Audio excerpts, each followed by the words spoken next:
One of the political activists in Zimbabwe, Job Sikala, has shared a very, very scary message regarding the regime of Emerson Mnangagwa. You would understand that Zimbabweans are planning to protest on the 31st of July 2026 because this is an effective method that could potentially get rid of the regime if it is planned. That is why you see the regime up in arms. The Minister of Home Affairs, Kazembe, has been up in arms, threatening people. Also, the Daniel Gawe has been up in arms, threatening the people. Even Emerson Mnangagwa himself and parallel structures, as well as Barakashi, they are up in arms. They are threatening people to discourage them from participating in the protest, and it appears it is getting worse. Emerson Mnangagwa regime is upping the game by also going to an extent of threatening even political activists as well as also political leaders. As far as we are concerned, Mbedzi is also in prison, not because he has committed crimes, but because he has been seen mobilizing online the people of Zimbabwe to participate in these protests. And I must say this, that this is the most effective way, and the Zimbabweans could potentially free themselves, especially if they unite once in their lifetime and decide to say enough is enough. He will not kill all of us. And welcome to your lovely channel, the Hlonipani Global News. If you're watching us for the very first time, please do remember to press the red or black subscribe button so that next time when we beam live, you become the very first one to watch us. So, Jacob Ngarihvume has shared that he received a very scary message. He said he received a threatening message today after an unknown person reportedly came looking for him at his home this afternoon. According to Ngarihvume, he was not at home at the time, and the individual left behind a parcel claiming it was meant for him.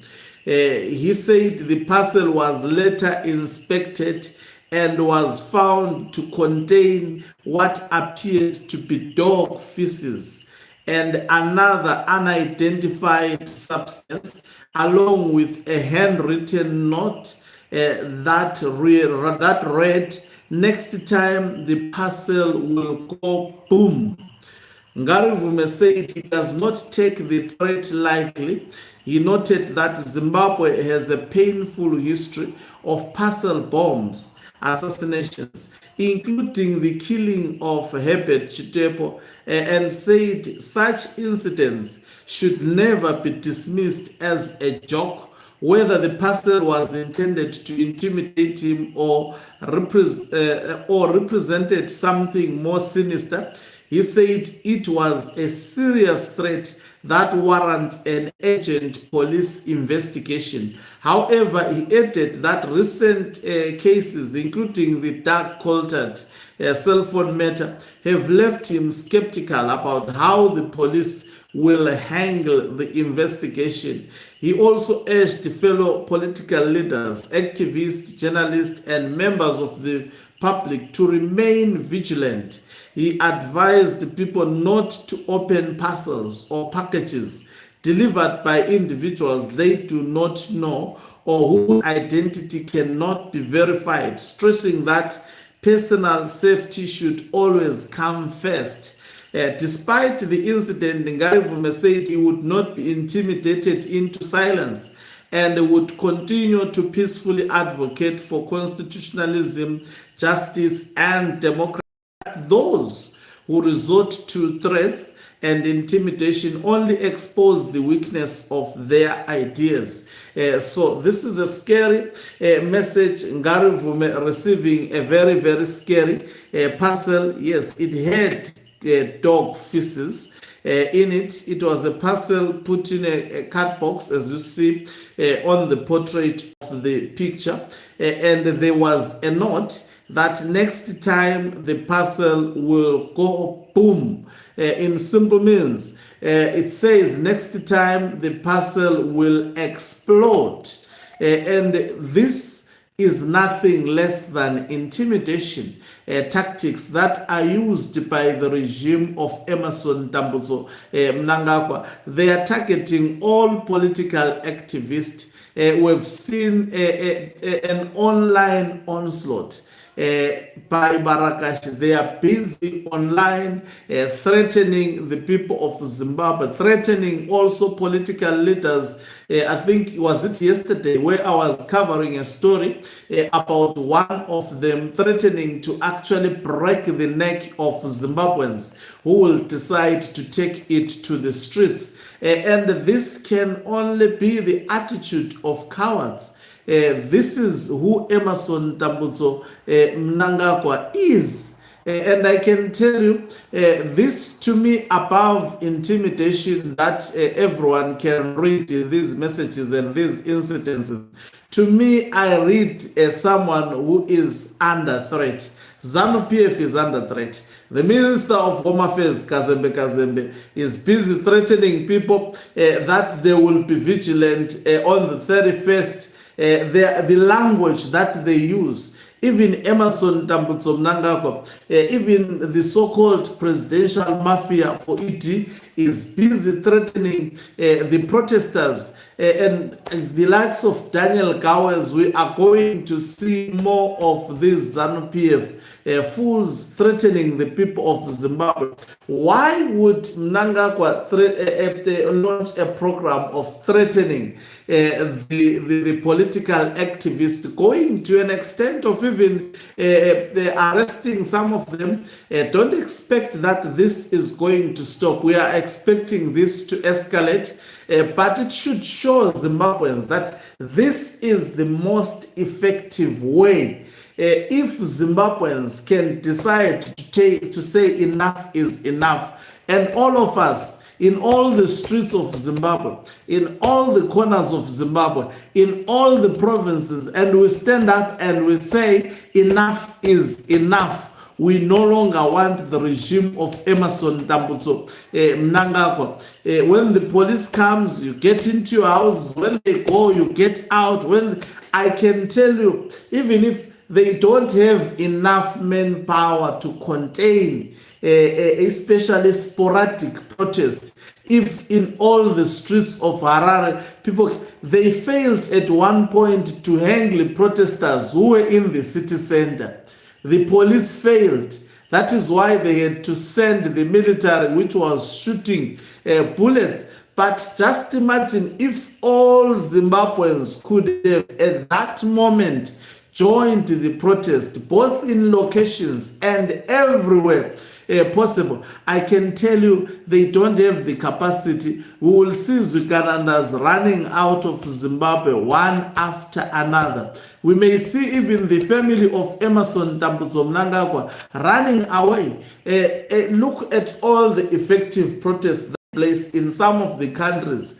The police start shooting the bullets, but people who are determined, they continue to protest until the president is airlifted and actually runs for his dear life. There is no one as powerful as the people. The world cannot watch Emmerson Mnangagwa killing Zimbabweans and do nothing about it. Definitely, the world may be forced to respond as a matter of urgency. Look at how Gaddafi fell. Gaddafi fell because of protesters. The people in Libya began to protest. They never stopped. They continued to protest. Gaddafi tried a clampdown, but because the protests were sporadic, remember Libya was one of the most powerful nations by that time, but because it was sporadic, it did not stop. He continued killing the people until the NATO had to make a decision to go and rescue the Libyans. So they understand, Mnangagwa understand that the protest may be the biggest blow, worse for Zimbabwe. These Ugandandas have not done enough in terms of investing in the security. You know, those tanks for security, if all Zimbabweans decide to protest, they may actually use all their chemicals. Within a space of 2 days, they would have run out of their chemicals. The police are hungry to actually contain, they are not paying them enough. Some of them on that day, can tell you, they will go maybe without eating at work.